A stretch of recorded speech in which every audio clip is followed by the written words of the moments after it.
Hello everyone, Jai Hind guys. I am Vikas Kumar and I welcome you all in this complete series of geography for CDS, ND and CAPF. जी हाँ, जैसा कि आप सबको पता है, we have started a series for complete geography earlier on और उसी series को हम कंटिन्यू करने वाले हैं. अगर मैं बात करूं तो this is going to be the 10th lecture of our series. और इससे पहले बेसिक्स ऑफ ज्योग्राफी जिसमें मैं आपको लॉन्गिट्यूड एंड लैटिट्यूड समझा चुका हूं and we have also finish the entire climatology की भी हम उसमें बात कर चुके हैं. तो जिन लोगों ने भी अगर वो वीडियोस नहीं देखी हैं तो प्लीज जा करके देखिए. और मैं आपको बता देता हूं कि अगर हम बात करें अपने मटेरियल की डेप्थ की तो यार आप लोगों को जान के खुशी होगी कि अपना एक स्टूडेंट अपना एक व्यूअर एग्जाम देने गया था यूपीपीसीएस का and he has got 6 direct questions from those climatology videos only. वो मैं टेलीग्राम पे आपको भेजूंगा. तो जैसा मैंने आपको बताया बहुत डेप्थ में चीजें हम करने वाले हैं. तो चलिए रिज्यूम करते हैं. पिछले 5-6 दिन का गैप रहा था, that's because I was shifting और also I had my exams. तो I am done and dusted with my exams and shifting. So in the same flow we are going to continue our series. तो अब जो series है उसमें हम start करने वाले हैं जी ओशियनोग्राफी. हम ओशियनोग्राफी की बात करेंगे और ओशियनोग्राफी में हम बहुत सारी चीजें पढ़ते हैं. सबसे पहले हम रिलीफ की बात करेंगे, ओशियन के रिलीफ की, कि जैसे हमारी अर्थ के सरफेस के ऊपर माउंटेन्स मिलते हैं, प्लेट्यूज मिलते हैं और भी बहुत सारी चीजें मिलती हैं, आपके जॉर्जेस मिलते हैं, आपकी कैनियंस मिलती हैं, उसी तरीके से हमारी ओशियन की भी रिलीफ होती है. उसमें के अंदर भी माउंटेन्स और बहुत सारी चीजें देखने को मिलती हैं. We will also talk about the salinity of the ocean. उसके साथ जब हम आगे बढ़ेंगे we will discuss about the tides and waves in tomorrow's class. After that ocean currents we will cover. उसके बाद हम यूएन क्लॉज करेंगे, कोरल रीफ्स करेंगे और भी बहुत सारी चीजें related to trench and different oceans of the world. ये सारी चीजें हमारी ओशियनोग्राफी के अंदर रहने वाली हैं. So without delaying much, with a wonderful smile, let's start our class. And in today's class we are going to discuss the relief features of our atmosphere. तो भैया जैसा कि हम सबको पता है, जैसा आप भी जानते हो, मैं भी जानता हूं कि भैया मेरी अर्थ की जो सरफेस है that is 71% of my earth surface is covered with water. किससे कवर्ड है जी? वाटर से कवर्ड है. अब इसकी हम बात करते हैं कि जो 71% वाटर है मेरी अर्थ के ऊपर, इसमें से भैया 97% वाटर तो मेरा ओशियंस के अंदर है जो कि पीने योग्य नहीं है, जो कि सलाइन है. और 3% वाटर जो है वो मेरे पास कैसा वाटर बचता है? वो बचता है जी हमारे पास फ्रेश वाटर. तो इस 97% में जो है वो सलाइन है भैया, और जो 3% है वो मेरे पास क्या है? वो मेरे पास फ्रेश वाटर है in the form of lakes, in the form of rivers, in the form of, आप कह सकते हो ground water, in the form of glaciers. इन सब फॉर्म में हमारे पास फ्रेश वाटर हमारे पास रहता है. तो अब इतना ज्यादा ह्यूज वाटर है हमारी अर्थ के ऊपर, that's why it's study of oceanography becomes very essential for us. अब मैंने आपसे पूछा कि भैया why do we study oceanography. तो इसके बहुत सारे रीजंस होते हैं. सबसे पहले क्या होता है कि भैया हमें सी फूड मिलता है. We get seafood from the oceans, जो कि बहुत मेजर पोर्शन है हमारी. अगर हम अपनी डाइट की बात करते हैं तो कई सारे एरियाज ऐसे हैं जहाँ पे स्टेबल डाइट ही आपका सी फूड है. तो सी फूड हमें मिलता है. उसके साथ साथ हमें ओशियंस में क्या मिलता है? नेचुरल रिसोर्सेज मिलते हैं. हमारा पेट्रोलियम, हमारे पास नेचुरल गैस. और आपको पता है पेट्रोलियम एंड नेचुरल गैस की डिमांड कितनी ज्यादा है. ये सब चीजें हमें अपने ओशियन से मिलती हैं. उसके साथ साथ जब हम बात करें, the study of the oceans also help in the navigation. अब नेविगेशन में कैसे हेल्प करते हैं भैया? आप शिप लेके निकले, आपने मस्त गाना लगाया, मैं निकला वो शिप लेके, रास्ते में एक सी माउंट आया और मैं अपना शिप वहां छोड़ आया. कि भैया आप शिप लेके मस्त जा रहे हो एकदम, और समुद्र के अंदर सी माउंट आया, द माउंटेन्स इनसाइड द सी, आप उससे टकराए और टाटा बाय बाय खत्म. तो नेविगेशन में भी हेल्प करती है study of oceanography. So because of all these factors, the study about this 71% of the water and its features becomes very necessary for us. अब जो सबसे पहला क्वेश्चन आपके यहाँ बनता है वो भैया आपका बनता है कि जी सर, हमारे पेपर में, हमारे सीडीएस में कहां से सवाल पूछने वाले हैं, हमें जरा बता दो. और अर्थ आपको पता है इज द यूनिक प्लेनेट जिसपे हमारा वाटर प्रेजेंट है. That's why it is also known as the blue planet. Earth को हम ब्लू प्लेनेट क्यों कहते हैं? Because it is the only planet in the solar system जहां पे हमारा क्या है? वाटर है. और ये वाटर और एटमॉस्फेयर मिलकर ही हमारी अर्थ पर लाइफ देते हैं, वरना बाकी के प्लेनेट्स पर लाइफ नहीं है. तो उसके बाद अब हम आते हैं कि सर सॉरी, थोड़ा कोल्ड हो रखा है मेरे को, शिफ्टिंग वगैरह में बहुत सारा वो होगा, तो थोड़ा सा कॉर्पोरेट करेंगे, बाकी कोई दिक्कत नहीं आएगी. चलो टेंशन फ्री रहो, मस्त पढ़ो, अपन वॉरियर्स है, कोई दिक्कत नहीं है. तो चलिए जरा बात करते हैं. सबसे पहला क्वेश्चन सर मेरे सीडीएस में जो बन सकता है वो किससे बनेगा? Related to relief of oceans. Sir ocean के रिलीफ का मतलब क्या है? कि भाई जैसे आपको माउंटेन्स देखने को मिलते हैं अर्थ की सरफेस पे, जैसे आपको भैया अर्थ की सरफेस पे प्लेट्यूज देखने को मिलते हैं, कैनियंस देखने को मिलते हैं, जॉर्जेस देखने को मिलते हैं, और भी बहुत सारी चीजें देखने को मिलती है, डेजर्ट्स देखने को मिलते हैं, ऐसे ही प्लेस देखने को मिलते हैं। इन द सेम सेंस हमारा जो ओशियन है उसके अंदर भी हमें ये सारी चीजें देखने को मिलती है। How interesting it is. Now the question is कि सर मिलते कैसे कैसे। तो भैया रिलीफ में हम दो तरीके की चीजें पढ़ते हैं, और ये आपका प्रीवियस ईयर क्वेश्चन भी है और आपको याद रखना है। सबसे पहले अगर हम बात करें तो हम बात करते हैं minor sorry major relief features, major relief features. दूसरी हम बात करेंगे माइनर रिलीफ फीचर्स। जब मैं मेजर रिलीफ फीचर्स की बात करता हूं तो कौन कौन से ऐसे फीचर्स है भैया जो हमारे क्या है, मेजर रिलीफ फीचर है। तो सबसे पहला होता है भैया मेरा continental shelf, continental shelf. Writing के साथ आज थोड़ा कॉम्प्रोमाइज करेंगे, ये टेबल थोड़ी शेकी है, I have ordered a new table, तो फिर इतना इशू नहीं आएगा मैं, बट बाकी कोई दिक्कत नहीं है, आपको समझ सब आएगा। Continental shelf. उसके बाद भैया दूसरा जो होता है, दूसरा जो होता है वो होता है मेरा continental slope, continental slope.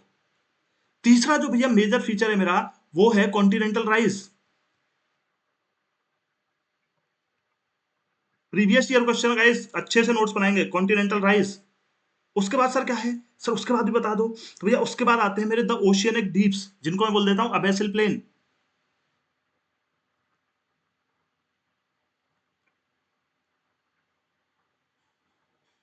अबेसिल plane आप क्या कह सकते हो इसको, deep sea plain, deep sea plain. और पांचवी चीज जो आती है वो आते हैं मेरे पास ओशियनिक डीप्स, या जिनको हम बोलते हैं ट्रेंचेस।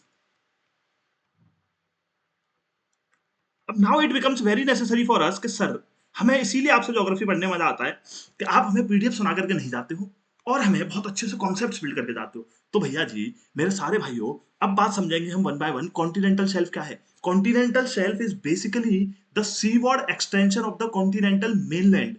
कॉन्टिनेंटल स्लोप क्या है उसकी हम समझेंगे। तीसरी चीज हम समझेंगे भैया कॉन्टिनेंटल राइज क्या है मेरा। तीसरी चीज, एक सेकंड में फोन साइलेंट कर दूं।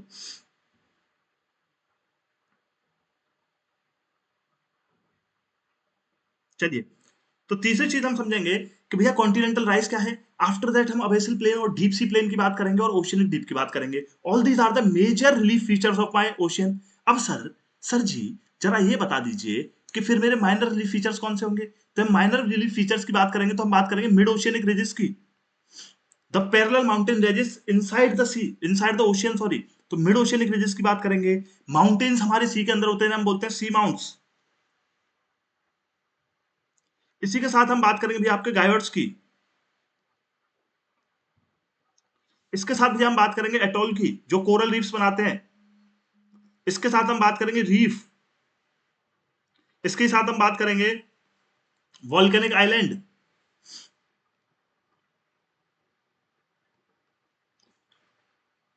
इसी के हम साथ बात करेंगे कैनियंस।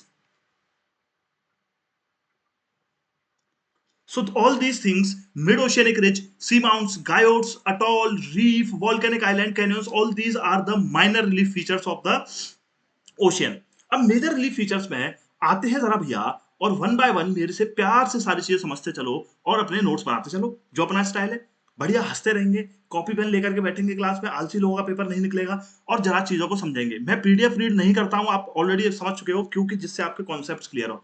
तो सबसे पहले हम बात सर किस चीज के बारे में करने वाले हैं, हम बात करने वाले हैं जी कॉन्टिनेंटल, कुछ ज्यादा ही शेकी है टेबल, शेल्फ कोई नहीं,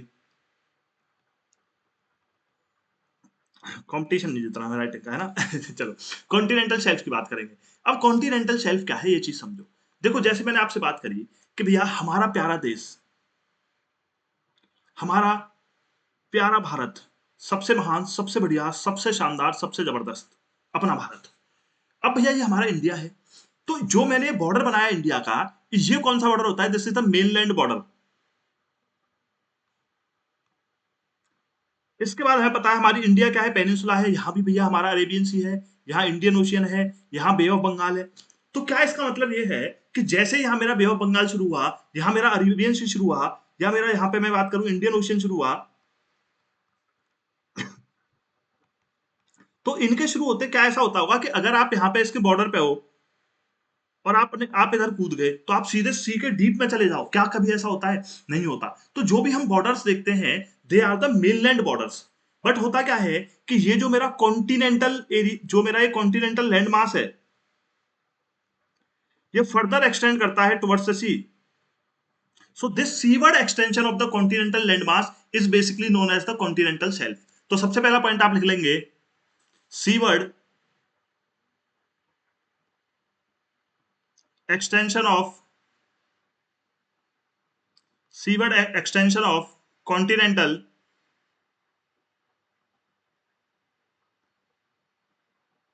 land continental landmass. ठीक है.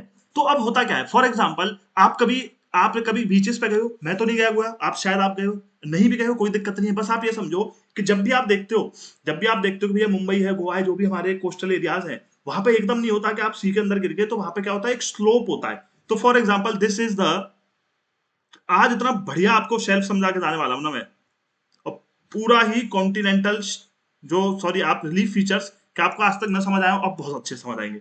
तो मेरा ये जो लैंड मास होता है, दिस बेसिकली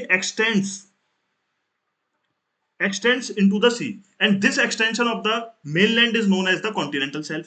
पहली चीज. दूसरी चीज अब क्या समझेंगे कि सर ये जो हमारा कॉन्टिनेंटल शेल्फ जहां खत्म होता है, sir where my continental shelf ends, उसको मैं बोलता हूं कॉन्टिनेंटल, वो सॉरी, शेल्फ ब्रेक.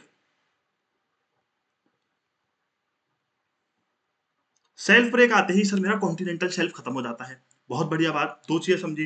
तीसरी चीज क्या होती है बॉयज एंड गर्ल्स, कि भैया यहां पे क्या है, this is the shallowest part of my ocean. Shallow होता है मतलब इसकी डेप्थ बहुत कम होती है. This depth from the depth is very low. जो सी सरफेस से आप डेप्थ देखोगे बहुत कम होती है, इसीलिए आप देखते हो मस्त आप ऐसे गोवा पे जाके बीच पे ऐसे टहलते रहते हो मस्त, क्योंकि धीरे धीरे वो अंदर की तरफ जाता है. हमने कहा सर बात तो ठीक है, और आप याद रखेंगे मुश्किल से मुश्किल 1 डिग्री और इवन लेस, ये उसका क्या होता है, स्लोप ग्रेडियंट, यानी मैं इस ग्रेडियंट की जो बात कर रहा हूँ वो 1 डिग्री या उससे कम ही होगा. हमने कहा सर इतनी बात तो ठीक है. अब जरा आते हैं, भैया आपकी जो कॉन्टिनेंटल शेल्फ की लेंथ है वेरी करती है on the different places of the earth, but मैं अगर एवरेज विड्थ देखूं, average width of this is 80 kilometre. ये चीज आप इंडिया के एग्जांपल में भी बता सकता हूं मैं आपको कि भाई एवरेज विड्थ वेरी करती है हर कॉन्टिनेंटल शेल्फ की. अब मैंने आपसे बात करी, सॉरी, मैंने आपसे बात करी वेस्टर्न कोस्ट ऑफ इंडिया और ईस्टर्न कोस्ट ऑफ इंडिया. मैं आपसे पूछूं कि भैया मेरे नेचुरल हार्बर्स कहां पर है, तो आप बोलोगे सर वेस्टर्न कोस्ट पे. नेचुरल हार्बर्स का मतलब क्या है, the continental shelf on the western coast of our India is wider than the eastern coast of India. इसीलिए आपको नेचुरल पोर्ट्स देखने को मिलेंगे. तो आप हमेशा याद रखोगे कि भैया जो आपकी कोंकण कोस्ट है वहां पे आपको कॉन्टिनेंटल शेल्फ वाइड देखने को मिलेगा in comparison to the eastern coast. उसके साथ साथ आप क्या क्या रखना है कि सबसे ज्यादा बड़ी शेल्फ कहां पर है in our India, that is in your gulf of Khambhat. Gulf of Khambhat. तो आप गुजरात के अंदर, इतनी डेप्थ में ना आपको कोई नहीं पढ़ाएगा और इतनी डेप्थ में क्वेश्चन आपको बनेगा. इसीलिए मैं ऐसे ही नहीं चीख चीख के बोलता हूँ भैया यूपी पीसीएस में 6 क्लाइमेटोलॉजी के अपने क्वेश्चन डायरेक्ट है, अपने डायरेक्ट है. चाहे मैंने आपको British type of climate CF भी पढ़ाया हो, चाहे मैंने आपसे बात करी थी उसकी, आपसे को जेट स्ट्रीम समझाई थी कि they are the westerlies winds. 6 question ऐसे थे एकदम जबरदस्त, क्योंकि हम डेप्थ में पढ़ते हैं, बढ़िया पढ़ते हैं. एक बार पढ़ना है, बार बार नहीं पढ़ना, बार बार फिर रिवाइज ही करना है. तो एक बार पढ़ो, कंप्लीट पढ़ो. तो भैया हमारी गुजरात के अंदर कॉन्टिनेंटल शेल्फ जो है सबसे ज्यादा वाइड मिलेगी. आपने कहा बात तो ठीक है, और हमारी हम अगर बात करें तो western coast is wider than the eastern coast. आपने कहा सर कोई दिक्कत नहीं है, बढ़िया चीज है, अब आगे बताओ. हमने कहा इसके साथ साथ मैंने आपको एक इंपॉर्टेंट पार्ट बताया कि sometimes they are absent also. अब ये एब्सेंट कहाँ होंगी, ये एब्सेंट होती हैं उन एरियाज में जहां कोस्टल रीजन्स पे आपको फोल्ड माउंटेन्स देखने को मिलते हैं.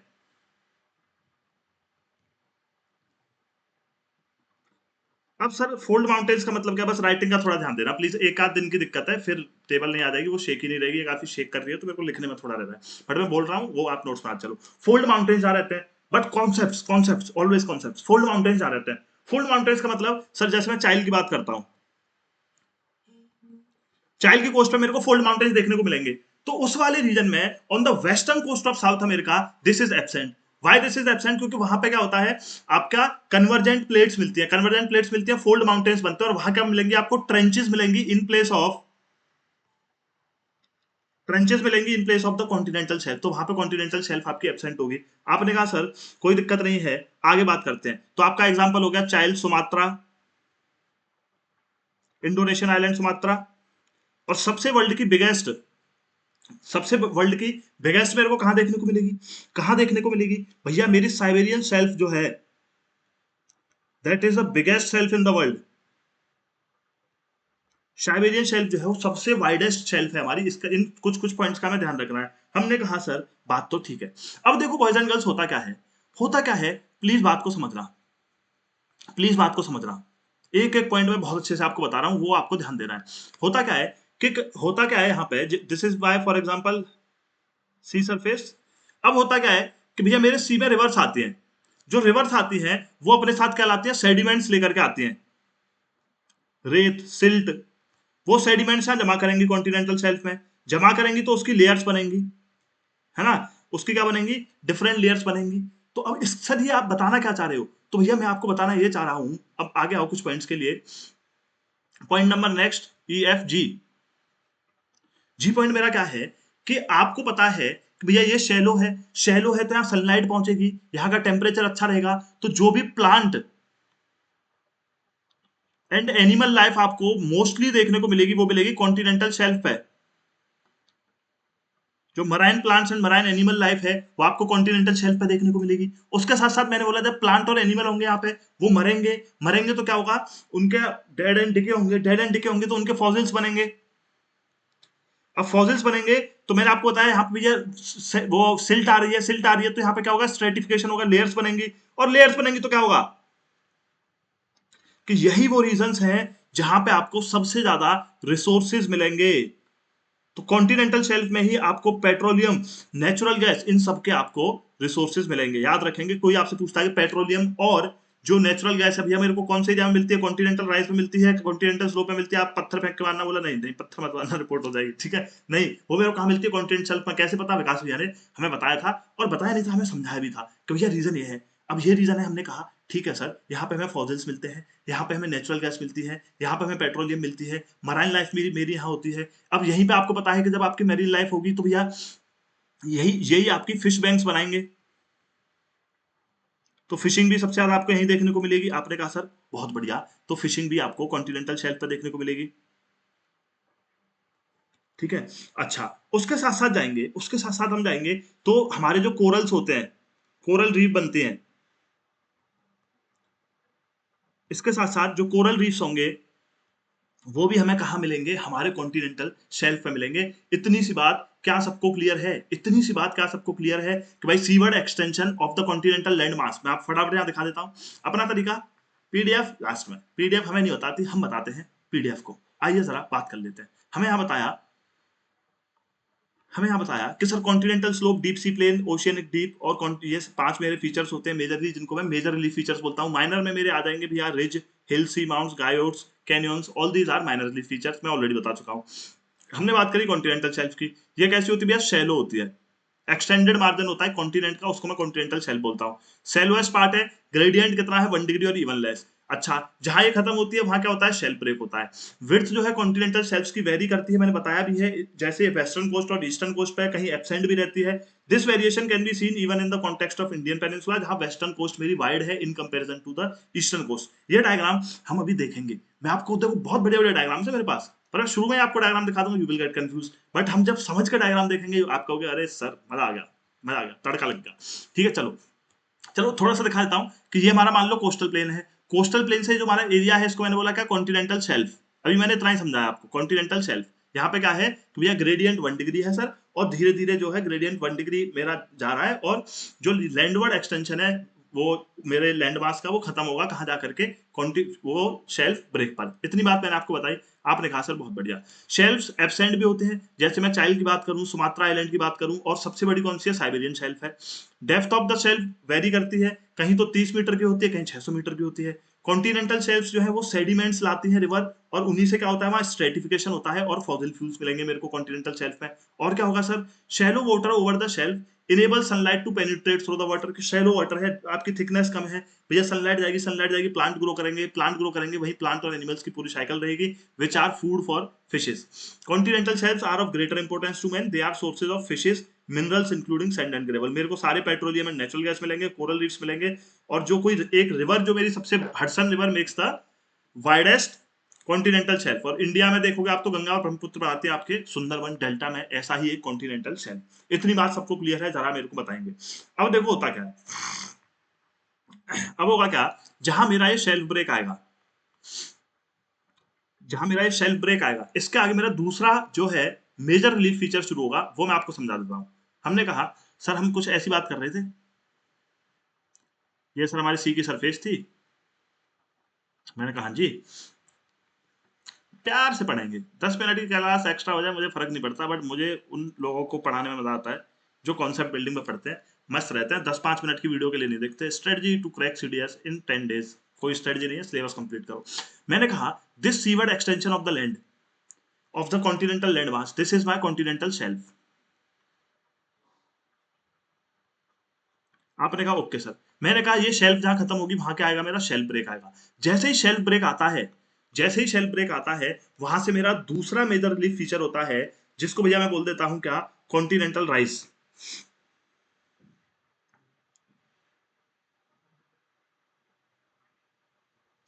जो मेरा दूसरा फीचर आएगा, सॉरी कॉन्टिनेंटल स्लोप, उसको हम क्या बोल देंगे, उसको बोल देंगे भैया हम continental slope.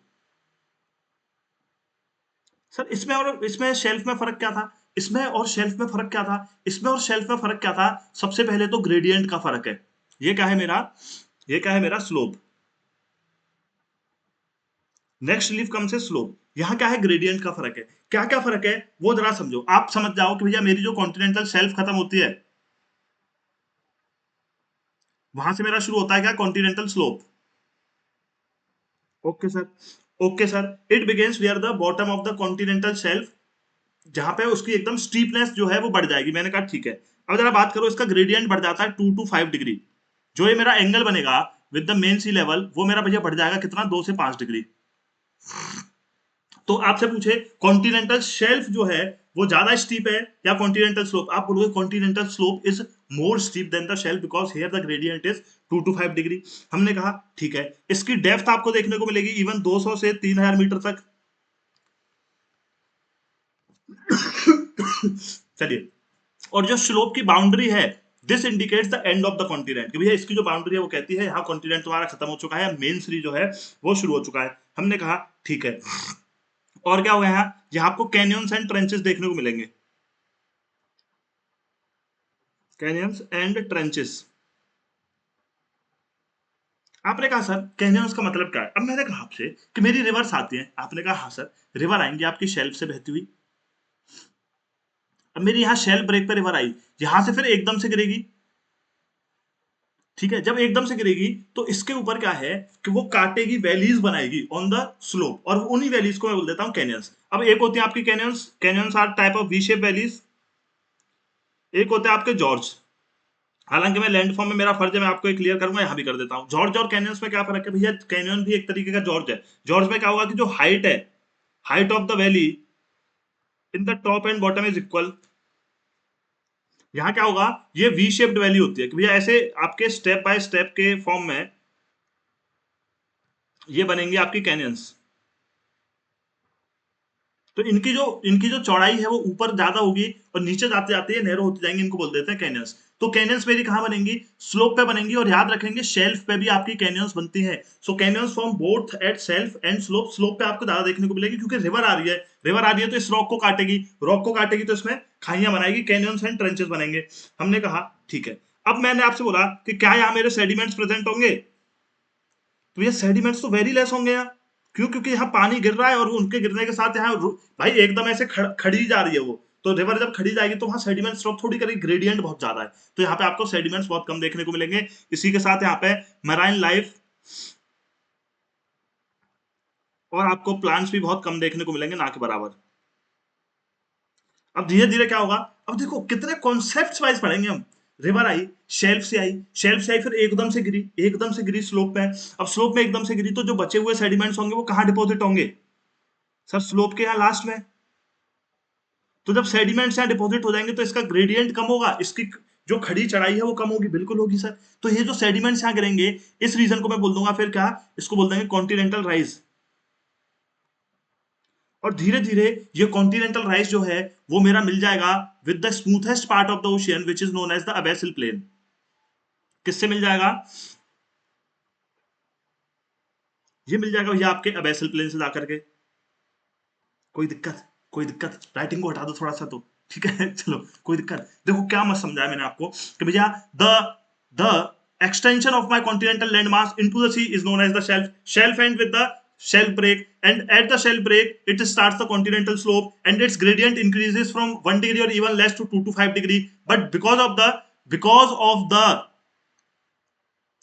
the sediments which are deposited in the bottom of the slope, its gradient decreases, and that part of the oceanic relief is known as the rise. And slowly these sediments mix with the abyssal plain, which is the smoothest, straight with 0 degree gradient plain of greater heights of 40% part of my ocean is belongs to the abyssal plain। वो पूरा abyssal plain से मिल जाता है। ये आपके सारे major relief features हैं, मैंने आपको यहाँ पे चीजें क्लियर कर दी। अब जरा बात को समझेंगे, छोटी छोटी छोटी छोटी क्या बातें हैं सर? छोटी छोटी कौन सी बातें हैं जरा सर हमें बताइए अच्छे से। आओ जरा मैं आपको बताता हूँ कौन कौन सी छोटी छोटी सी बातें हैं। मैंने आपको पहले सिंपल सी बात बताई, ये मेरा सी था,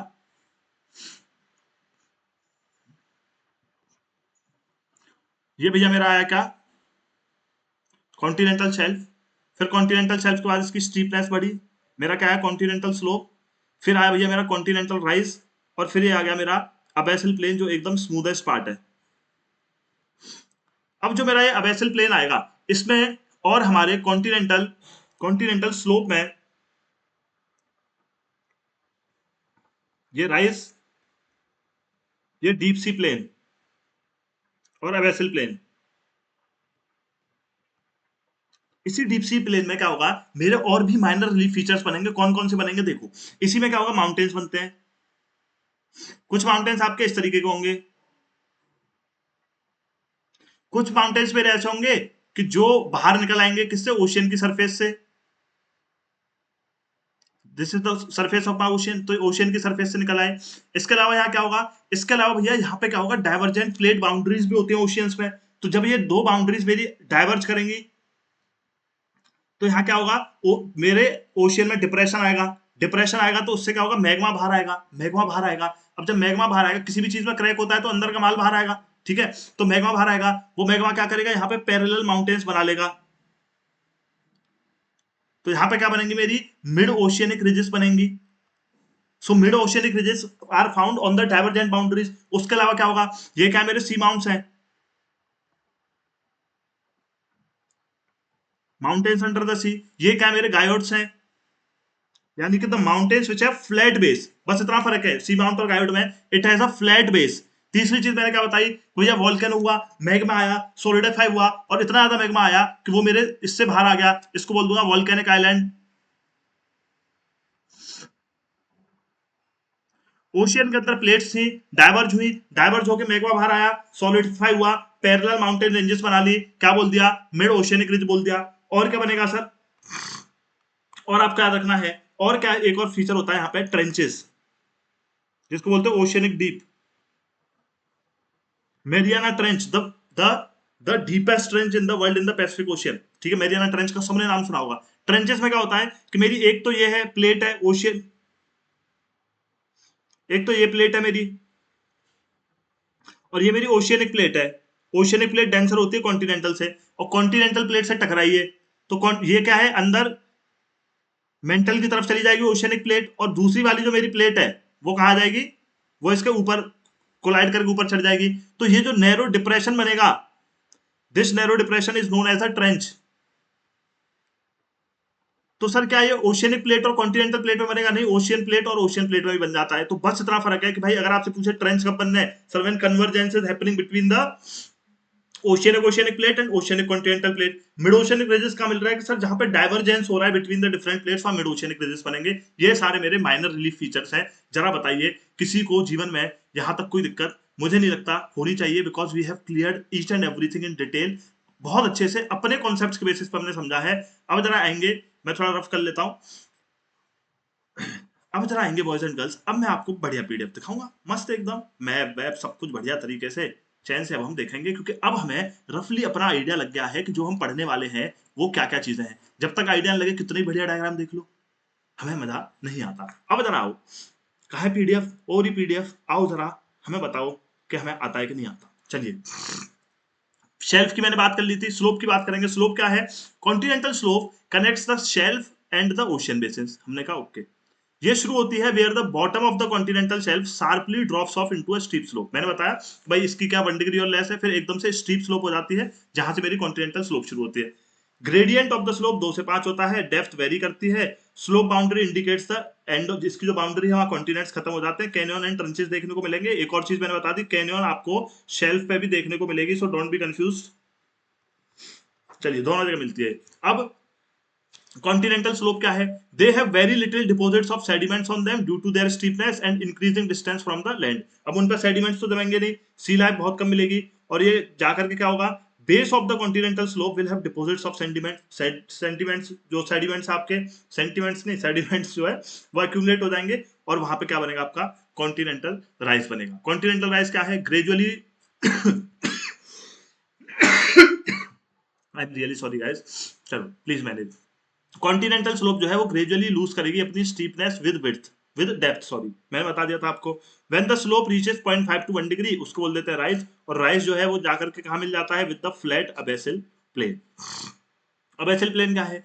deep sea plains are gently sloping areas of ocean basins, they are the flattest, it covers 40% of the ocean floor, depth vary करती है 3000 से 6000 मीटर तक। These plains are covered with fine grained sediments like clay and slate. इतनी बात है, जरा बताइए किसी को जीवन में कोई दिक्कत है? अब जरा आएंगे अपने डायग्राम पे, अब हम देखेंगे ना मजे से। ये है कॉन्टिनेंटल शेल्फ, ये क्या है? हमारा कैनियन है, ये पूरा हमारा कैनियन है। तो मैंने आपको क्या बताया था, शेल्फ और भैया आपके राइस पे दोनों पे कैनियंस बनते हैं, यानी कि जब मेरी नदी गिरेगी वो काटेगी इन रॉक्स को, और वहां क्या बनेंगे? मेरे कैनियंस बन जाएंगे, देख सकते हो आप। ठीक है सर। कॉन्टिनेंटल स्लोप क्या है सर? जहां पे शेल ब्रेक आता है वहां से आता है। अच्छा, राइस क्या है सर? यहाँ सेडिमेंट्स जो है वो हो जाते हैं जमा, और इसकी स्लोप क्या, ग्रेडियंट कम हो जाता है, उसको राइस बोल देता हूँ। Rise ultimately mixes with the abyssal plain, this thing happens. अच्छा, उसके साथ और कौन कौन से फीचर्स हैं? मैंने आपको बताए थे सी माउंट्स। सी माउंट्स क्या है? Mountains under the water. फिर मैंने बोला आपके ग्योर्ड्स क्या होंगे? जिनका फ्लैट बेस होगा। अच्छा, वॉल्केनिक आइलैंड्स क्या होंगे? जो भैया बाहर निकल आएंगे वॉल्केनिक इरप्शन के कारण, मैग्मा कूल होने के बाद। अच्छा, मिड ओशियनिक रिजेस कहां बनेंगी? डाइवर्जेंट प्लेट बाउंड्रीज पर बनेंगी।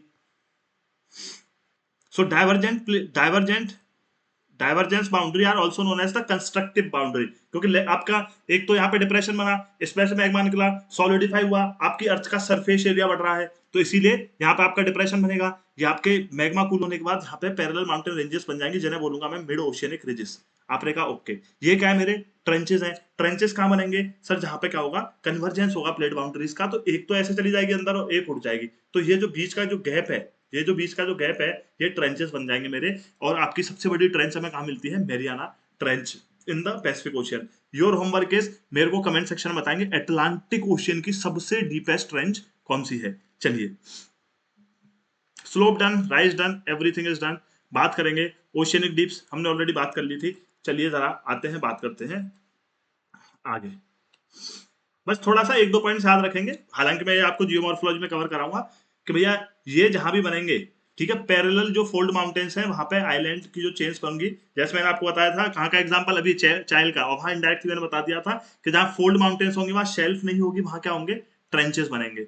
आइए जरा, Mariana trench of the Guam island in the Pacific ocean deepest है, और डेप्थ है उसकी 11 किलोमीटर की। भैया 8 साढ़े 8 किलोमीटर का तो हमारा हिमालयाज है, माउंट एवरेस्ट है सॉरी, उससे भी बड़ा 8848 से भी ज्यादा 11 किलोमीटर के ट्रेंचेस होते हैं। हाँ जी सर, बिल्कुल होते हैं। और जो भी मेरी ट्रेंचेस बनेंगी, they are associated with the convergence of the plates, तो मैग्मा वहां से बाहर आएगा, तो स्ट्रॉन्ग वॉल्केनोज और अर्थक्वेक की जोन्स होती हैं जहां मेरी ट्रेंचेस बनती हैं। 57 डीप्स जो है अब तक हम एक्सप्लोर कर चुके हैं, 32 हमारे पैसिफिक में है, 19 अटलांटिक में और 6 इंडियन ओशन में अब तक हम ट्रेंचेस ढूंढ चुके हैं। माइनर रिलीफ फीचर्स ऑलरेडी समझा चुका हूं, आपको अपने आप समझ आ जाएंगे। मिड ओशियनिक रिज, सी माउंट, सबमेरिन कैनियंस, गायोड्स एटॉल।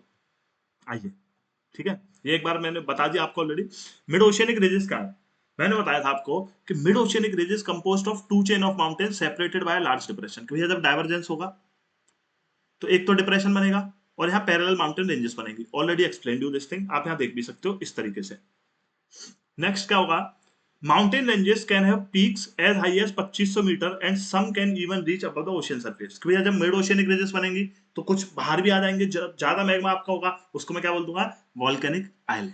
आइए, running for a total length of 75,000 kilometre, these ridges form the largest mountain in the Atlantic Ocean। Atlantic में जो मिड ओशियनिक ridges है आपकी, वो सबसे ज्यादा आपको देखने को मिलेंगी अटलांटिक ओशियन में। जियोमॉर्फोलॉजी में भी पढ़ाऊंगा आपको ये चीज।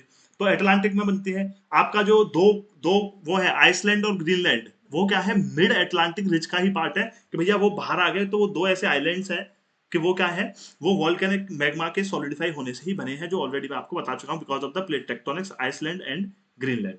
आइए जरा आगे, सी माउंट्स क्या होते हैं, mountain with pointed summits rising from the sea floor that does not reach the surface of the ocean. Surface तक पहुंच जाता है वॉल्केनिक आइलैंड जो हो जाता। Seamounts are volcanic in origin, हमने कहा ठीक है। Emperor seamount an extension of Hawaiian island hotspot in the Pacific ocean is a good example. Hawaiian island है जहां पे आपको बहुत ज्यादा वॉल्केनोज देखने को मिलते हैं, तो एम्परर सी माउंट वहां पर स्थित है। एनसीईआरटी का फैक्ट है, याद रखना, क्या पता पूछ ले। गायोड्स क्या है, जो भैया ऐसे माउंटेन्स है जिनका टॉप क्या है, फ्लैट है, आर नोन एज गायोड्स।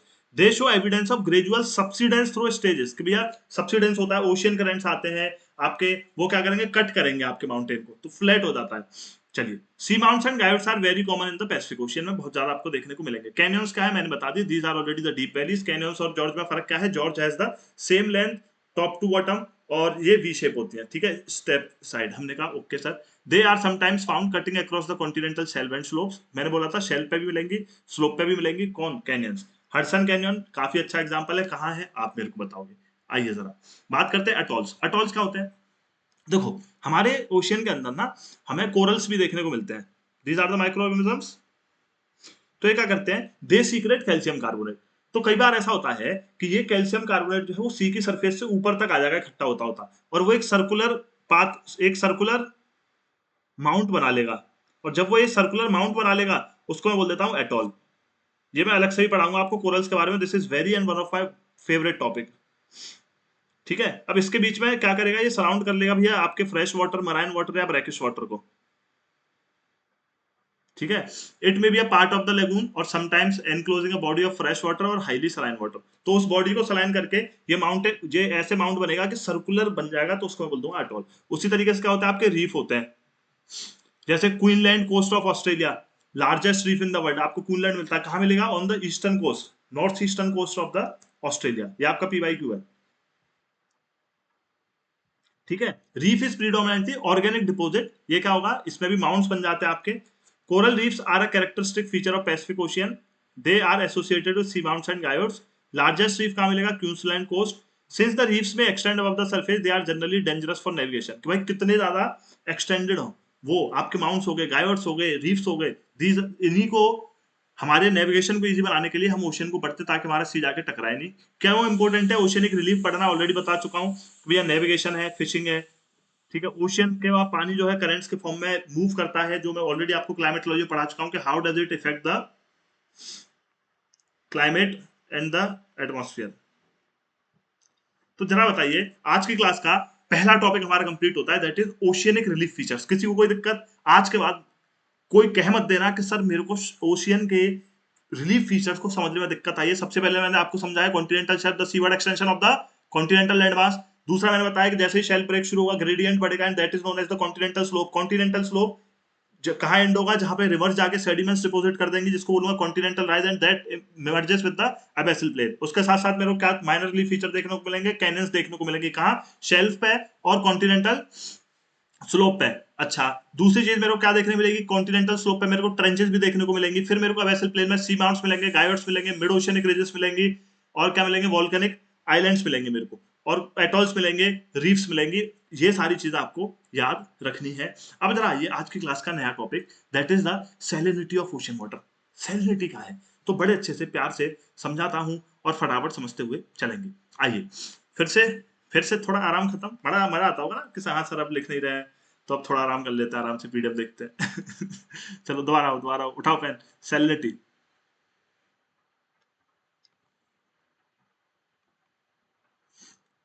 देखो बॉयज एंड गर्ल्स, सैलिनिटी क्या है, आपको पता है कि हमारा जो ओशियन है, हमारा जो ओशियन है उसका वाटर जो है वो कैसा है भैया, सॉल्टी है। हमारे ओशियन के वाटर के अंदर क्या होते हैं, सॉल्ट्स होते हैं। तो हमने कहा कि सर सॉल्ट्स तो होते हैं, इतनी बात तो हमें भी पता है। व्हाट्स सो स्पेशल कि भैया सैलिनिटी फिर क्या है, this is the amount of salt, amount of units of salt present in 1000 gram of water. ये क्या है मेरा, salt present in 1000 gram of sea water.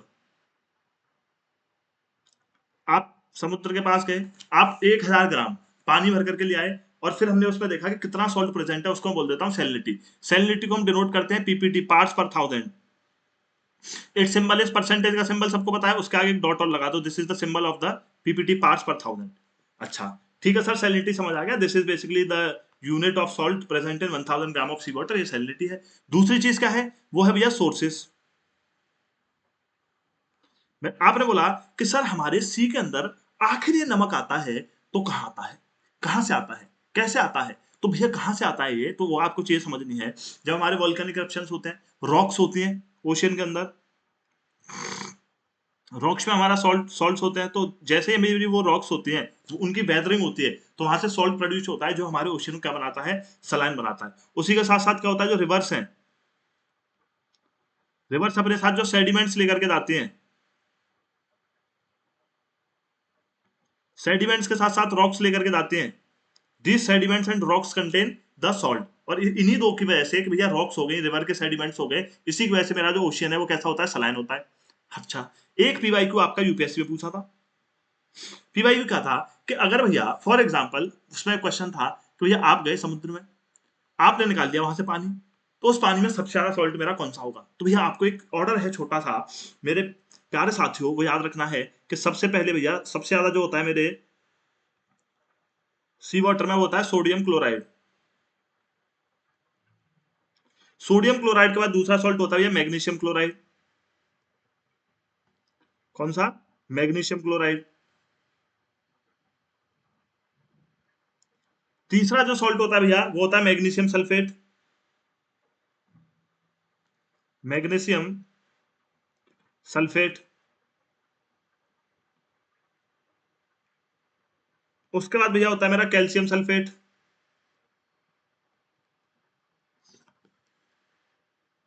Chemistry पढ़ाएंगे तो इन सबके फॉर्मूले भी बनाएंगे, NaCl MgCl2, ठीक है, CaSO4, कैल्शियम सल्फेट हो गया। लास्ट में आता है आपका पोटेशियम, पोटेशियम सल्फेट।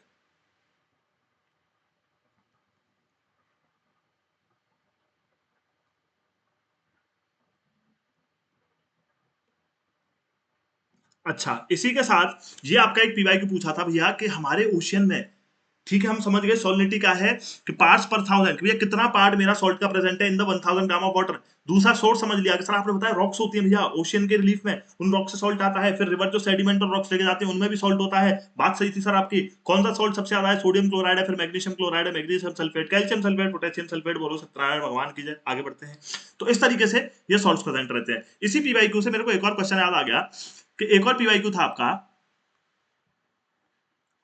ठीक है, वो आपका होमवर्क है, थोड़ा थोड़ा होमवर्क मैं भी तो दूं आपको, वो मेरे को कमेंट्स में बताएंगे। और देखो आप लोग इंटरेक्ट करोगे ना, मेरा मोटिवेशन डबल होता है आपको पढ़ाने का।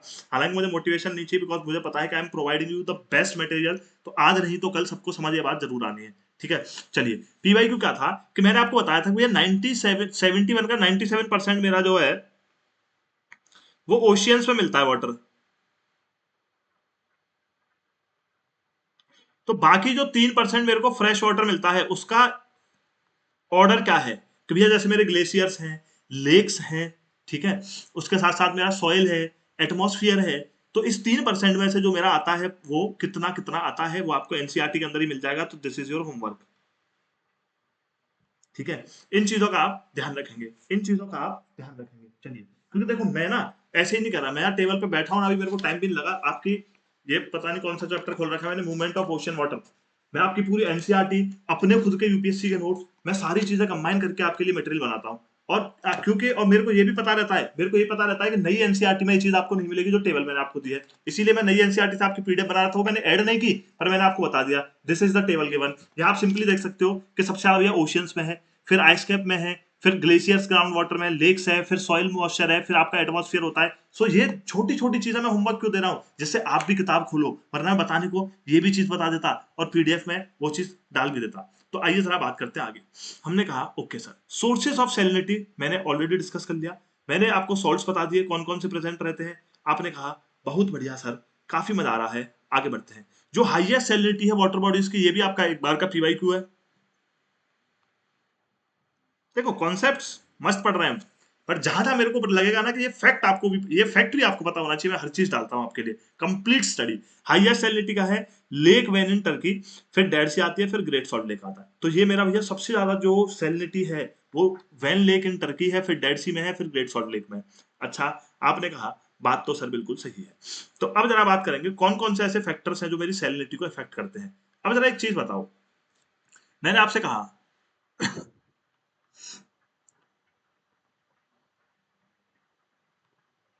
सैलिनिटी क्या है sir, amount of salt present पर 1000 ग्राम ऑफ वाटर। आप बिल्कुल बढ़िया, सोर्स क्या है वो समझ लिया, कौन सा सॉल्ट सबसे ज्यादा प्रेजेंट है वो समझ लिया, सबसे ज्यादा सलाइन लेक्स या सलाइन वाटर बॉडीज हमारी अर्थ पे कौन कौन सी है वो समझ ली। अब जरा ये बताओ कि कौन कौन से फैक्टर्स होंगे जिससे सैलिनिटी पे इंपैक्ट पड़ता है। तो सबसे पहला होता है भैया आपका एवापोरेशन।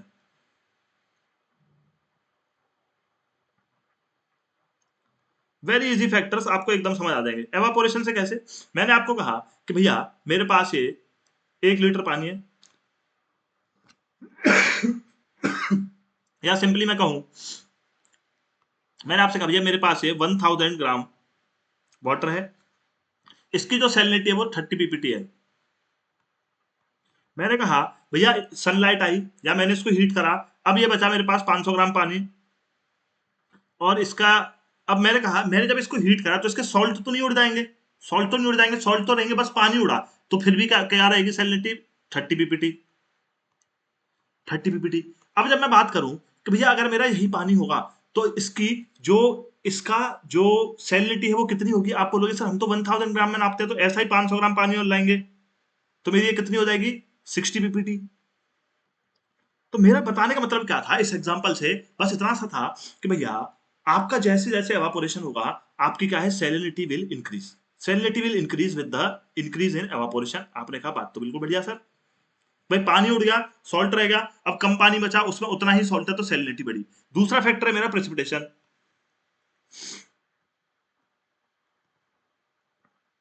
प्रेसिपिटेशन, प्रेसिपिटेशन का मतलब क्या है सर, बारिश। अब मैंने आपसे कहा कि भाई एक मेरा ऐसा एरिया है, एरिया नंबर ए, जहां पे बारिश बहुत ज्यादा है, रेन बरसो रे मेगा मेगा, बरसो रे मेगा मेगा, मस्त बरसो मेरे मेगा, बरसते रहो जीवन भर बरसते रहो। नहीं जीवन भर भी नहीं बरसना, दिक्कत हो जाएगी ठीक है। दूसरा एरिया मैंने बोला कि हाँ कभी कभी बारिश होती है। तो मैंने आपसे पूछा कि सैलिनिटी कहाँ की ज्यादा होगी, आपने कहा सर बारिश मतलब fresh water, sir fresh water मतलब अगर कहीं भी इन्फ्लक्स होगा फ्रेश वाटर का तो सैलिनिटी क्या होगी, डिक्रीज होगी। तो सर जहां सबसे ज्यादा बारिश होगी ना वहां कम होगा क्या, सैलिनिटी। तो प्रेसिपिटेशन ज्यादा, सैलिनिटी कम, या मैं लिख देता हूं एवापोरेशन ज्यादा,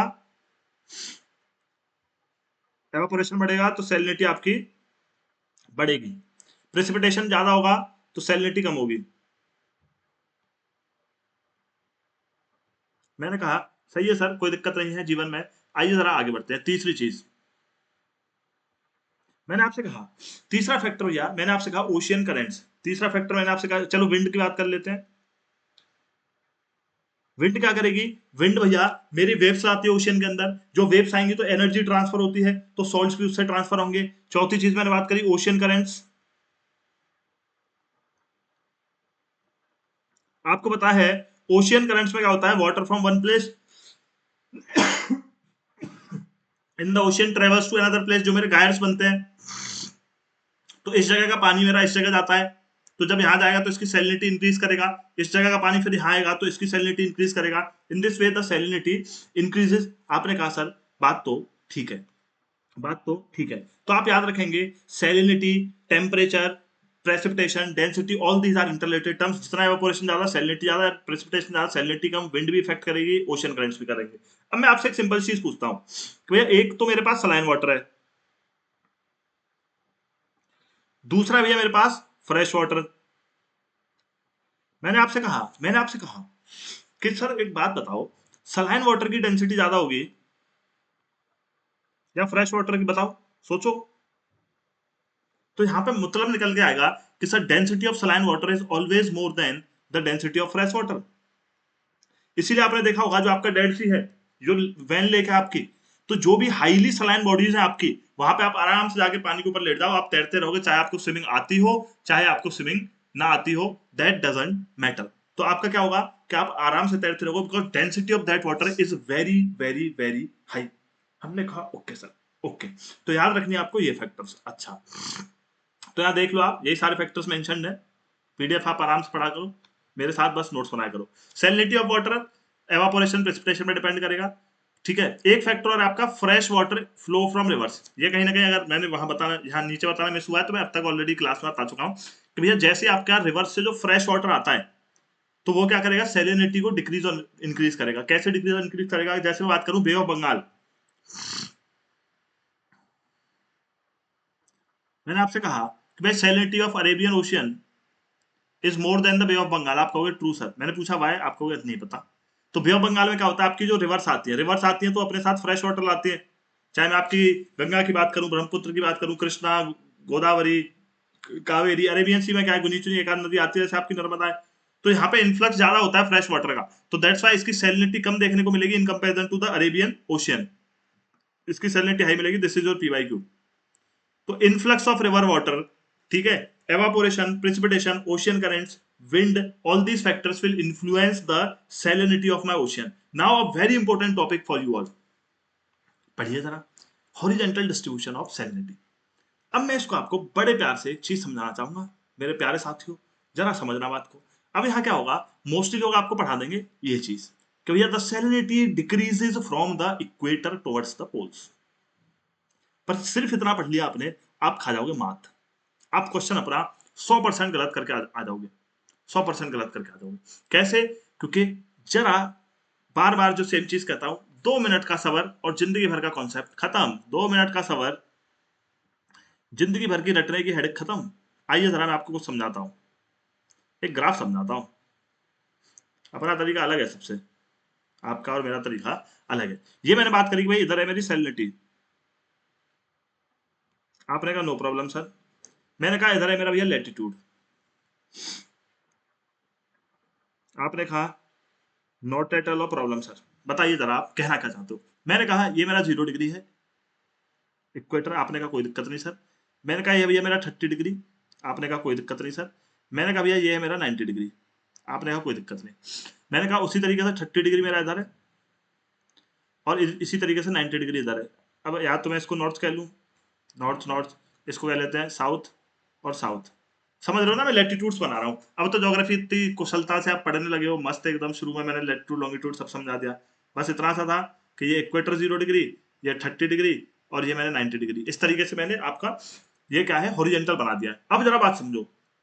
अब देखो मैं इक्वेटर की बात करूं, तो यहाँ पे क्या है ना, जो सैलिनिटी का हॉरिजॉन्टल वेरिएशन पढ़ रहे हैं, तो on the surface of earth how does the salinity varies over the ocean surface. तो मैंने आपको एक चीज समझाई, मैंने कहा देखो कुछ ऐसा होता है भैया, आपने कहा कैसा होता है सर, मैंने कहा कुछ कुछ ऐसा होता है, आपने कहा ये क्या जुगाड़ है सर, ये तो कुछ आड़ी तिरछी सी चीज बना दी आपने। मैंने कहा यह है जादू। जादू क्या है जरा समझो। मैंने कहा दिस इज माई सैलिनिटी, आपने कहा ओहो sir this is the equator, मैंने कहा हाँ। सर आपने कहा दिस इज 30 डिग्री, मैंने कहा हाँ। This is also 30 degree sir, मैंने कहा हाँ।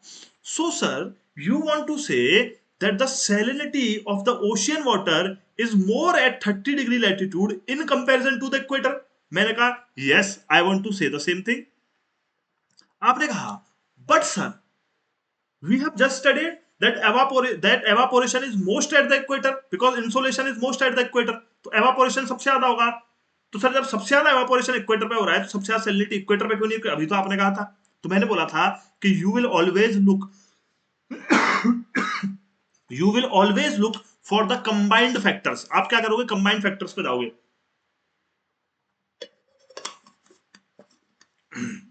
कंबाइंड फैक्टर्स क्या है, कंबाइंड मैंने बताया evaporation, precipitation, ocean current, wind, temperature, आप सब चीजों पे जाओगे। तो मैंने आपसे कहा अच्छा, आपने कहा सर टेम्परेचर यहां सबसे ज्यादा है,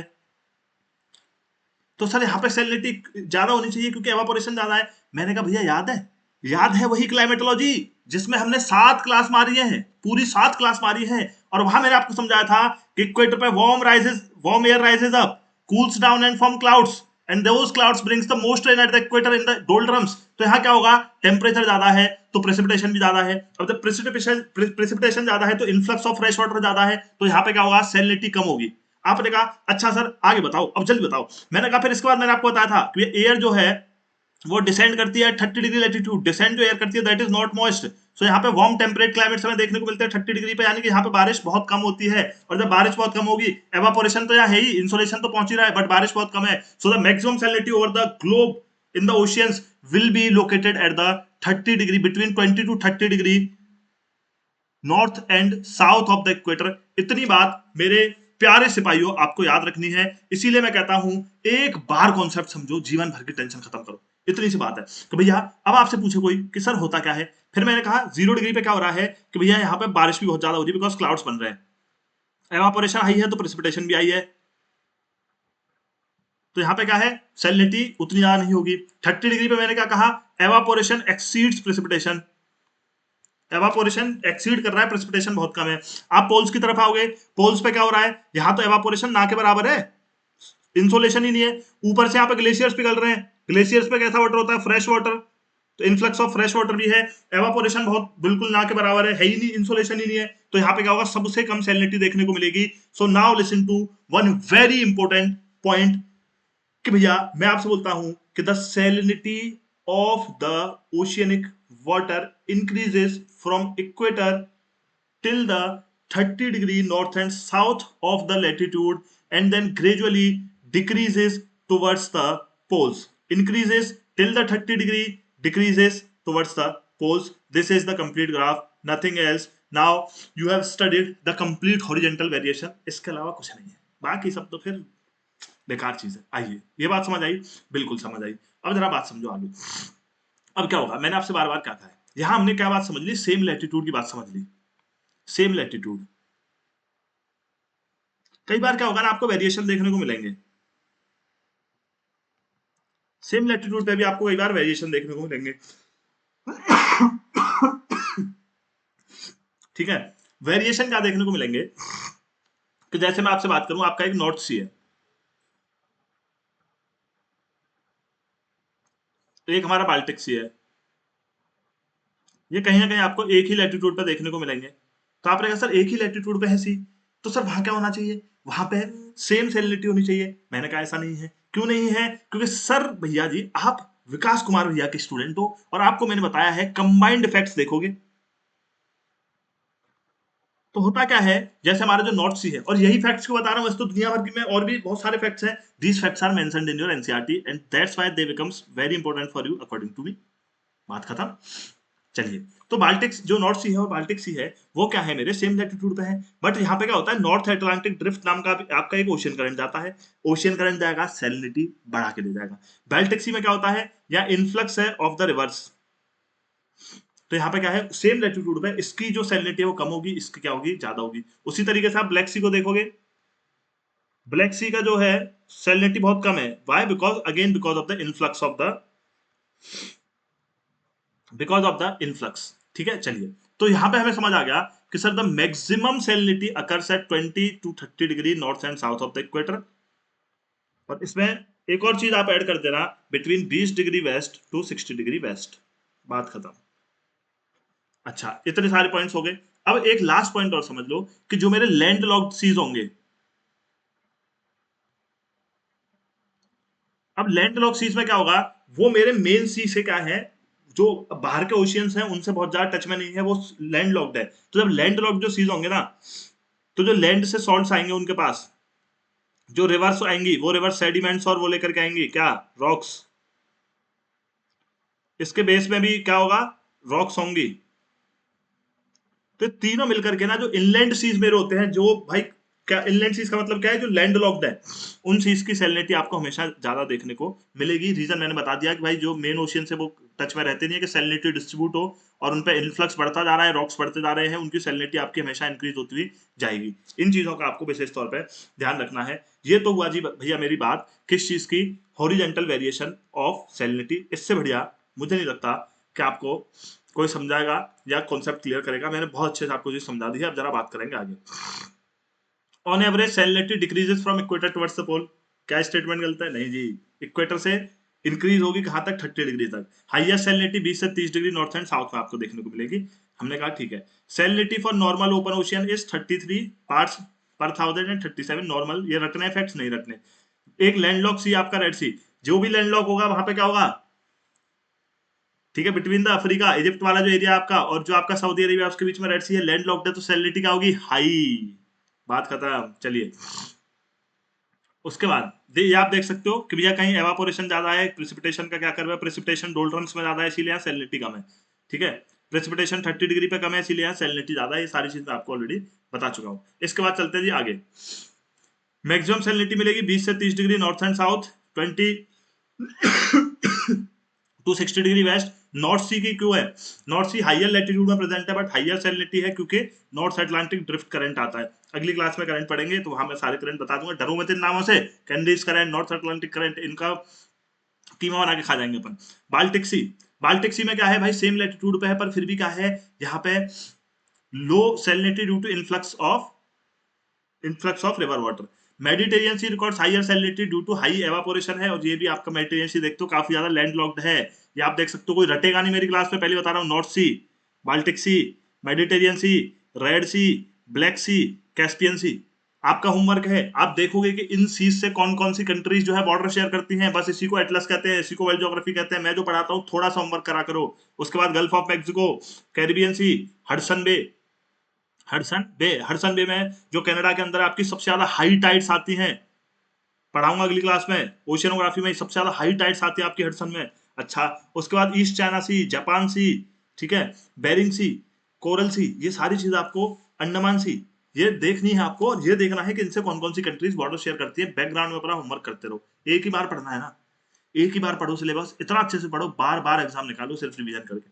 चलिए, horizontal distribution salinity is however very low in Black Sea क्योंकि इन्फ्लक्स है बहुत ज्यादा। Average salinity of Indian Ocean मैंने ऑलरेडी बता दिया है, ऑलरेडी बता दिया है।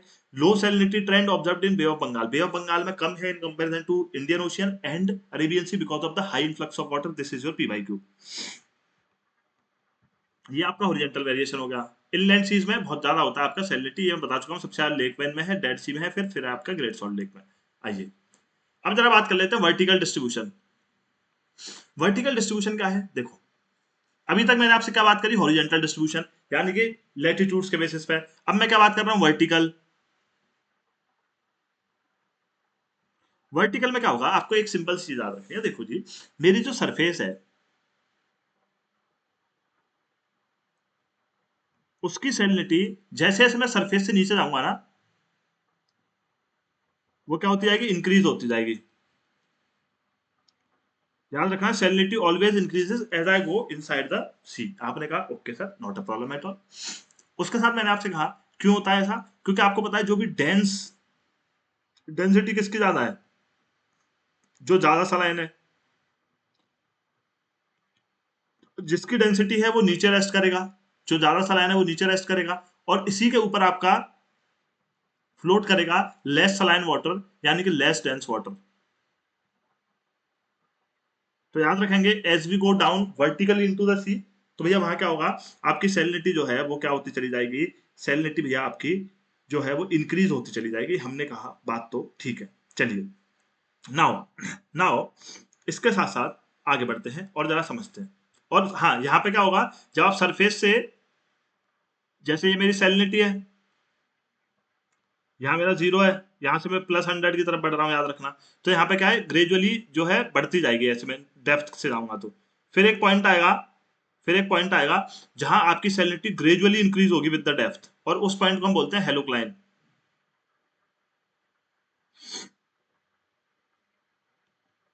सो द पॉइंट, जहां पे जाकर के जैसे शेल्फ थी, शेल्फ ब्रेक आया और फिर एकदम से स्टीप हो रहा है, तो जहां पे एकदम से सैलिनिटी बढ़ने लग जाएगी उसको हम बोलेंगे हेलोक्लाइन। इतनी सी बात आपको याद रखनी है। आइए, और एक थर्मोक्लाइन पढ़ेंगे आगे, तो हेलोक्लाइन और थर्मोक्लाइन का फर्क क्या है, बस इतना याद रखना है, इतना सा बस। तो वर्टिकल में मैंने आपको बता दिया, salinity generally increases with depth and there is distinct zone called halocline, ठीक है। और जो टेम्परेचर की एक ऐसी लाइन आएगी जहां से टेम्परेचर रैपिडली डिक्रीज होगा, where salinity increases sharply, other factors being constant, increase in salinity of sea water causes density to increase। जो भैया सी वाटर नीचे जाएंगे तो नीचे ज्यादा डेंस सी वाटर मिलेगा आपको, ज्यादा सॉल्ट्स मिलेंगे, ठीक है। हाई सैलिनिटी वाटर सिंक्स करेगा लोअर सैलिनिटी वाटर से, and this lead to stratification, तो लेयर्स बन जाएंगी। तो आप क्या रखना, what is halocline? Sir halocline is basically a zone where the salinity of ocean inside the ocean start increasing rapidly, that zone is known as halocline zone। अब जरा बात करेंगे लास्ट में टेम्परेचर की। बहुत इजी टॉपिक्स हैं। देखो कभी कभी ऐसा होगा कि आपको लगेगा कि कितना सारा पढ़ लिया क्लास में, बस हाँ जब आप देखोगे ना, मैं टॉपिक्स खींचता ही वो हूँ, और वो भी कॉन्सेप्ट्स के बेसिस पे खींचता हूँ हमेशा, कि आपको डाउट नहीं आएगा, रिवीजन तो देखो भैया लगेंगे। तो मैंने यहाँ पे आपको सबसे पहले हॉरिजॉन्टल वेरिएशन समझा दिया।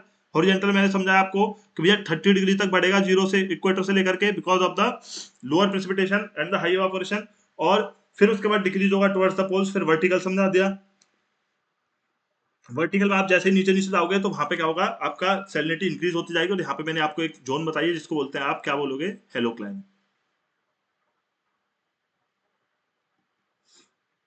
और इस halocline, this is basically the zone जहां पे पहुंचते ही एकदम रैपिडली जो है सैलिनिटी इंक्रीज होती है। अब जरा लास्ट में बात करूंगा मैं टेम्परेचर ऑफ ओशन वाटर। तो ओशियन वाटर में आपको याद रखना है टेम्परेचर का क्या होता है। देखो दो मेजर रोल है यहाँ पे। पहले थोड़े से फैक्टर देख लो टेम्परेचर डिस्ट्रीब्यूशन के, बहुत सिंपल है। लैटिट्यूड आपको पता है, इक्वेटर पे ज्यादा टेम्परेचर है, इक्वेटर पे ज्यादा इंसुलेशन है, सबसे ज्यादा टेम्परेचर कहाँ होगा, इक्वेटर पे होगा। बट इक्वेटर इस पे होता नहीं है, इसको याद रखना। इक्वेटर से थोड़ा सा ऊपर जब आप चलोगे ना, ऊपर और नीचे डोल्ट्रम्स वाले एरिया से, वहां पे सबसे ज्यादा टेम्परेचर आपको अर्थ के ओशियंस पे देखने को मिलेगा। तो यहाँ सिंपल सी बात है, temperature of surface water decrease हुआ कहाँ से, इक्वेटर से पोल्स की तरफ। Unequal distribution of land and water, आपको पता है लैंड की स्पेसिफिक हीट कम है, लैंड जल्दी हीट होगा। तो मैं अगर आपसे बात करूं, नदर हेमिस्फीयर है मेरा, नदर हेमिस्फीयर में क्या है, ज्यादा लैंड है in contact with the ocean, तो यहाँ का जो टेम्परेचर है वो आपको हाई मिलेगा in comparison to the oceans of southern hemisphere. बस इतनी बात याद रखनी है।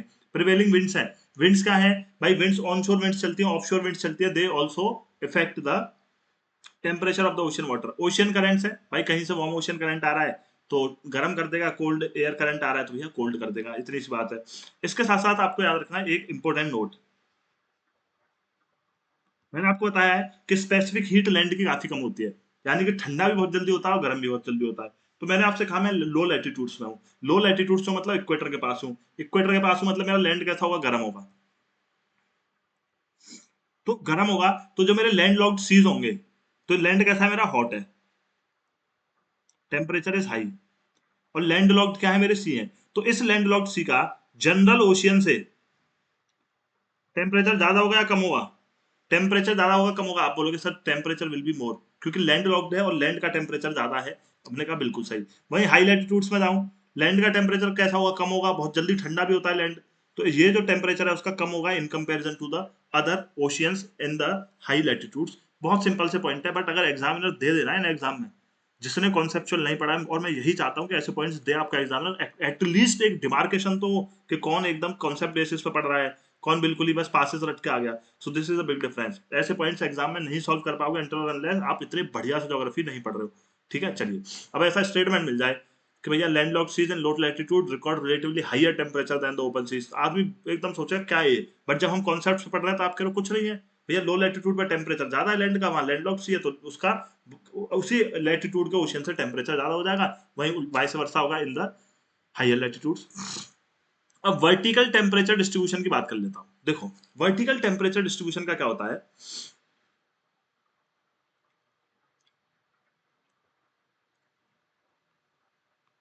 Vertical temperature distribution inside the ocean, पहले हमने किसका डिस्ट्रीब्यूशन देखा था, सेलिनिटी का। अब वर्टिकल वेरिएशन देख रहे हैं हम टेम्परेचर का। देखो होगा क्या, फॉर एग्जाम्पल अगर मैं आपसे बात करूं, एक ग्राफ बनाते हैं,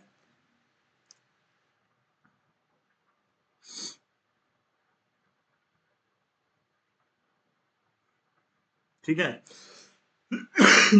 सॉरी, मैंने ग्राफ बनाया, मैंने कहा भैया ये मेरा क्या है, डेप्थ है, इनसाइड द सी। ये मेरा क्या है, टेम्परेचर है। मैंने कहा यहाँ मेरा टेम्परेचर भैया 30, यहाँ मेरा 20, यहाँ मेरा 10, यहाँ मेरा 0 डिग्री। तो टेम्परेचर विद डेप्थ क्या फर्क पड़ेगा, देखो इसको हम पढ़ते हैं on the basis of layers, in the basis of layers. आपने कहा सर बताइए, मैंने कहा up to the depth of 400 metre to 500 metre temperature decreases, but this decrease is not all of a sudden. भाई जो टेम्परेचर तो decrease होगा, लेकिन क्या होगा, टेम्परेचर डिक्रीज जो है वो ऑल ऑफ अ सडन कभी भी डिक्रीज नहीं होगा। आपने कहा कोई दिक्कत नहीं सर, बात बताइए कहना क्या चाह रहे हो। मैंने कहा अप टू मैं इस हाइट पे आऊंगा ना भैया, तो इस हाइट पे मेरा 20 से 25 डिग्री टेम्परेचर रहता है, और जब मैं 400 तक आऊंगा तो वो मेरा करीब करीब 8 से 9 डिग्री हो जाता है, इस तरीके से। आपने कहा बिल्कुल सही है सर, बट एक पॉइंट आएगा, ये वर्टिकल डिस्ट्रीब्यूशन बता रहा हूं आपको। तो ये मेरी कौन सी लेयर है, फर्स्ट लेयर है, first layer of vertical distribution up to the 400 metres. आपने कहा बिल्कुल सही। ठीक है, अब जरा आगे क्या चलेंगे कि जैसे ये पॉइंट आता है, जैसे ये पॉइंट आएगा, टेम्परेचर डिक्रीज जो है वो आपका काफी ज्यादा सडन हो जाएगा, और अप टू 0 डिग्री पहुंच जाएगा जब आप नीचे जाओगे टू द डेप्थ। और जैसे ये पॉइंट आता है फ्रॉम 400 मीटर्स, फ्रॉम 400 मीटर्स, तो इसको मैं बोलता हूं थर्मोक्लाइन, जहां से टेम्परेचर डिक्रीज जो है वो एकदम रैपिड हो जाता है, थर्मोक्लाइन। इसको मैं बोल देता हूं थर्मोक्लाइन वाली जोन को सेकंड लेयर। और जो थर्ड लेयर बचती है मेरी, उसमें फिर ग्रेजुअली डिक्रीज होता है and reaches up to the 0 degree Celsius. तो जैसे जैसे आप ओशियन के नीचे जाओगे, एक सिंपल सा लॉजिक लगाओ ना यार, सनलाइट है, सनलाइट कहाँ आएगी, सरफेस पे आएगी, सबसे ज्यादा टेम्परेचर कहाँ मिलेगा, सरफेस पे मिलेगा। नीचे का जो ओशियन वाटर है वो कैसे हीट होगा, that will heat by the process of convection currents. तो नीचे उतनी हीट पहुंच नहीं पाएगी, उतनी हीट पहुंच नहीं पाएगी, तो टेम्परेचर जब ओशियन के नीचे जाओगे तो आप ठंडा होता चला जाएगा, और वो 0 डिग्री सेल्सियस तक पहुंच जाएगा। इसमें आपको एक और चीज स्पेशल फैक्ट याद रखना है, जैसे आपका आर्कटिक ओशियन है, ठीक है, आपका अंटार्कटिक है, आर्कटिक सर्कल और अंटार्कटिक सर्कल, सॉरी, वहां पे तो टेम्परेचर ऑलरेडी कम है, तो उनका सरफेस टेम्परेचर ही 0 डिग्री होता है। तो आप नीचे जब जाओगे ना डेप्थ में, तो बहुत ज्यादा डिक्रीज देखने को नहीं मिलेगा, क्योंकि ऊपर ही 0 डिग्री सेल्सियस है, तो उससे ज्यादा क्या ही डिक्रीज होगा, फ्रीज हो जाएगा वाटर। वाटर फ्रीज होगा तो कितना ही डिक्रीज होगा टेम्परेचर वाटर का, आपको पता है फ्रीजिंग पॉइंट अभी 0 डिग्री सेल्सियस है। तो वहां पे अगर आपका एग्जामिनर पूछ ले कि decreases rapidly between the Antarctic circle and Arctic circle, कहां डिक्रीज करोगे, 0 डिग्री हो तो गया भैया, जान लोगे बच्चे की, बात खत्म। चलिए, इतनी जरा बात समझेंगे। वर्टिकल वेरिएशन में 3 लेयर होती है, पहली लेयर में ग्रेजुअली डिक्रीज करता है, दूसरी में एकदम से डिक्रीज करेगा, उसको बोलते हैं थर्मोक्लाइन, और फिर थर्ड लेयर में ग्रेजुअली डिक्रीज करेगा। चलिए जरा बात करते हैं आगे और समझते हैं बात को। ये मैंने आपको बताया टेम्परेचर, भैया यहाँ तक 400 डिग्री तक मेरा ऐसे डिक्रीज करेगा, फिर आ जाएगी up to the 1000 metre thermocline, और यहाँ रैपिड डिक्रीज देखने को मिलेगा। This is the rapid decrease, जिसको हम थर्मोक्लाइन बोल देंगे। फर्स्ट लेयर जो होती है मेरी अप टू 400 से 500 मीटर, 20 से 25 डिग्री मेरे को यहाँ मिलेगा। Second layer called the thermocline layer, lies below the first layer and is characterised by rapid decrease in temperature. Third layer is very cold and extends up to the deep ocean floor. 3 layer बन जाती है मेरी। फिर जरा बात करता हूँ horizontal temperature distribution of ocean. Horizontal distribution में आपको पता है कि मेरा जो टेम्परेचर डिक्रीज होगा, टेम्परेचर जो डिक्रीज होगा from the equator towards the poles.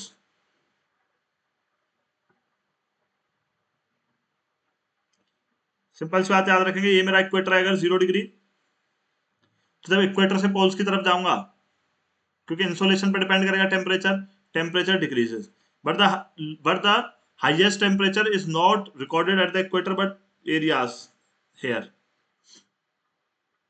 यहां मेरे को हाईएस्ट टेम्परेचर मिलेगा।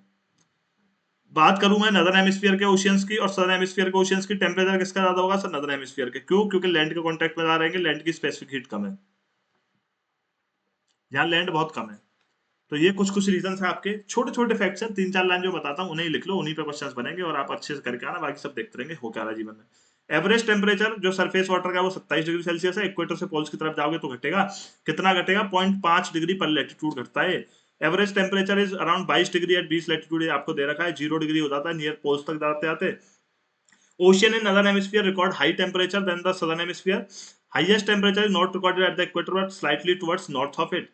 Average annual temperature for the northern and southern hemisphere are इतने। सदर्न का कम है 16 degree Celsius. This variation is due to unequal distribution of land and water in the northern and the southern hemisphere, आप ध्यान रखेंगे। It is a well known fact that the maximum temperature of ocean is always at their surfaces. Surface पर सबसे ज्यादा temperature रहेगा, क्यों रहेगा मैंने बता दिया कि सनलाइट पड़ेगी सबसे ज्यादा रहेगा, because they receive heat directly from the sun, और उसके बाद heat is transmitted to the lower oceans by the process of convection. It result into decrease of temperature with the increasing depth, but the rate of decrease is not uniform. Uniform decrease नहीं है, मैंने बता दिया आपको। पहले gradually decrease करता है, फिर थर्मोग्लाइन आता है, फिर एकदम करता है, फिर आराम से करता है। Temperature falls very rapidly up to the depth of 200 metre. Thereafter the rate of decrease of temperature slowed down। तो थर्मोग्लाइन की बात कर रहे हैं। चलिए, तो ये हो गई आपकी कंप्लीट। हमने रिलीफ फीचर्स, सैलिनिटी और टेम्परेचर, और इन तीनों में सबसे ज्यादा इंपॉर्टेंट है आपके लिए सैलिनिटी। सैलिनिटी से मैंने बहुत क्वेश्चन देखे आपके एग्जाम में, रिलीफ से भी खूब सारे क्वेश्चन पूछता है, टेम्परेचर से थोड़े कम पूछता है, बट याद रखना थर्मोक्लाइन क्या है, हेलोक्लाइन क्या है, बट टेम्परेचर से भी पूछ सकता है। इट डजंट मैटर, पूछ लेगा which one of the following statements related to the oceans is correct, incorrect, depth पे, और ये सारी चीजें। So each and every fact we have discussed in this class. थोड़ा मेरा गला खराब था, तो please thanks for your cooperation. इसी के साथ आगे बढ़ेंगे और आगे चीजें समझेंगे कि भैया इसके बाद मैं क्लास करने वाला हूँ टाइड्स एंड वेव्स। बहुत डिटेल में बताऊंगा, चीजें डिटेल होगी हमारी सारी क्लासेस में, वेग कुछ नहीं होगा, ये चीज आपको याद रखनी है। उसके बाद हम करेंगे ओशियन करेंट्स, ठीक है। ओशियन करेंट्स के बाद जी हम पढ़ेंगे यहाँ पे आपकी मेजर सॉरी, उसके बाद हम क्या पढ़ेंगे, major straits of the world और कुछ important facts of your oceans. उसके बाद मैं पढ़ाऊंगा आपको यूएन क्लॉज, और उसके बाद पढ़ेंगे हम कोरल्स। अब देखो, ये आपकी मेन क्लास थी। इसके बाद ये आपकी काफी मुश्किल से 30 से 35 मिनट की क्लास रहेगी। ये भी आपकी करीब करीब 30 से 35 मिनट की क्लास रहने वाली है ओशन करेंट्स की। स्ट्रेट्स वाली भी आपकी 20 से 22 मिनट की, 20 से 30 मिनट मान लो, और ये दोनों भी आपसे की 20 से 30 मिनट की क्लास रहने वाली है। तो oceanography is not as big as climatology, but ये सारी क्लासेस क्योंकि छोटी हैं तो मैं कोशिश करूंगा कि मैं जल्दी से इन्हें एक दिन ऐसा लेकर आऊं जिसमें मैं एक एक दो वीडियो भी डाल दूं लास्ट वाली इसके लिए, कि आपका टाइम बचे और फटाफट से आप सिलेबस कवर कर पाओ। बट याद रखना, चाहे स्ट्रेट्स हो, चाहे यूएन क्लॉज हो, चाहे कोरल्स हो, चाहे ओशियन करंट हो, चाहे टाइड्स हो, ठीक है, ये टॉपिक हैं छोटे, बट मैं बहुत कंसेप्चुअली पढ़ाऊंगा और ये बहुत इंपॉर्टेंट है, वेरी वेरी इंपॉर्टेंट। कोरल से भी मैं हर बार 2 साल के अंदर क्वेश्चन देख लेता हूँ, यूएन क्लॉज से भी देख लेता हूँ, स्ट्रेट से भी मैं रेगुलरली क्वेश्चन देखता हूँ, ओशियन करंट से भी आपको क्वेश्चन खूब देखने को मिलते हैं, टाइड्स एंड वेव से भी, सैलिनिटी और रिलीफ हो। तो ओशियनोग्राफी के जो कॉन्सेप्ट हमारे, लेंथ कम कम है, कम छोटी छोटी क्लास में हम कभी कवर करेंगे, क्योंकि बहुत अच्छी अच्छी चीजें पढ़ेंगे on the basis of concepts, but यहाँ से बहुत सारे क्वेश्चन आते हैं, तो प्लीज इसको अच्छे से करेंगे। And after this we will start the geomorphology. तो फटाफट से खत्म करते हैं 2-3 दिन में, जैसे भी होता है हमारा 3 दिन लगाएंगे लास्ट हम, ठीक है, 3 दिन में खत्म कर लेंगे। अब आगे 3 दिन ओशियनोग्राफी, इस क्लास के बाद से 3 दिन और आपकी oceanography, then we will start with the geomorphology. तो अच्छे से पढ़ो, रिवाइज करते रहो। I am with you all in this complete journey, और अच्छे से चीजें करेंगे। शिफ्टिंग एग्जाम सब खत्म हो गया है, मिलकर निपटाएंगे आपका सिलेबस फटाफट। मैं भी इस टेबल से और चेयर से, एक नई टेबल नहीं आ रही है, इसको हटाएंगे ठीक है। तो यहाँ मैं आराम से 3 महीने बैठे रहूंगा मस्त। किसी को भी डाउट आता है पूछो, और जो भी लोग रेगुलर क्लासेस लगा रहे हैं वो मेरे से कांटेक्ट भी कर सकते हैं। आपको कुछ भी हेल्प चाहिए तो you can text me out on the Insta, Telegram, anywhere. आपको नंबर वगैरह सब कमेंट सेक्शन में मिल जाएगा। उसके साथ साथ जो भी लोग कंटिन्यूअसली क्लासेस लगा रहे हैं और नोट्स बनाए हैं, तो प्लीज वो मेरे को एक बार टेलीग्राम पे नोट्स शेयर कर देना। तो कई बार ऐसा होता है मैं नोट्स देखूंगा आपके, इन केस, वैसे तो मैंने 100% चीजें डाल दी हैं, इन केस कुछ भी ऐड करना हुआ तो मैं वो नोट्स एक का आइडिया लगा लेता हूँ, तो मैं आपको बता दिया करूंगा इन द नेक्स्ट क्लासेस कि क्या है, because changes are always welcome, ठीक है, सजेशंस आर ऑलवेज वेलकम, ये चीज आप याद रखेंगे। इसी के साथ मैं क्लास खत्म करता हूँ, मिलते हैं कल। बाय एवरीवन, टेक केयर, जय हिंद।